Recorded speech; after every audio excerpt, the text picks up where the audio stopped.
Chapitre 6. Le temps, la ressource que personne ne peut récupérer. Dans la vie, certaines choses peuvent être perdues puis retrouvées. L'argent peut être gagné à nouveau. Les opportunités peuvent réapparaître. Les relations peuvent être reconstruites. Mais il existe une ressource qui ne revient jamais. Cette ressource s'appelle le temps. Chaque journée qui passe devient immédiatement une partie du passé. Et c'est précisément pour cette raison que la manière dont nous utilisons notre temps influence profondément la direction de notre vie. L'illusion du manque de temps.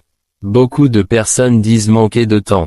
Pour apprendre, pour développer un projet, pour améliorer leur vie. Mais lorsque l'on observe attentivement leur journée, une autre réalité apparaît.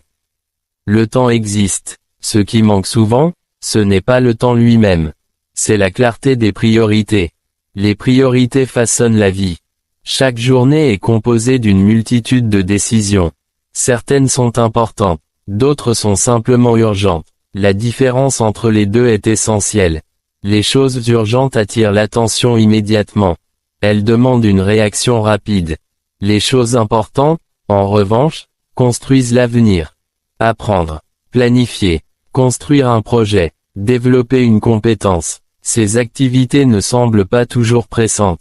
Mais elles sont souvent celles qui transforment réellement une vie. Une micro-histoire. Imagine deux personnes qui disposent exactement des mêmes 24 heures. La première passe la majorité de son temps à répondre aux urgences du moment. Elle réagit constamment aux événements. La seconde consacre une partie de sa journée à des actions qui semblent modestes mais importantes. Lire, apprendre, planifier. Au début, leurs journées paraissent similaires. Mais au fil des années, les résultats deviennent très différents. La première a simplement vécu au rythme des urgences. La seconde a construit quelque chose de durable. Le principe des choix quotidiens. La gestion du temps n'est pas seulement une question d'organisation. C'est une question de décision. Chaque fois que nous choisissons une activité, nous choisissons aussi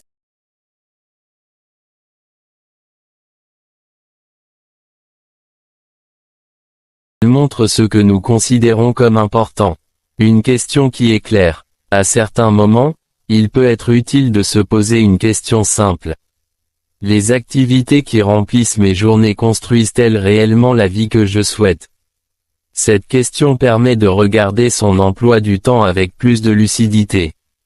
Le temps comme matière première. Les grands projets ne sont pas construits en un seul jour. Ils se construisent avec des heures. Des centaines d'heures, puis des milliers d'heures. Le temps devient alors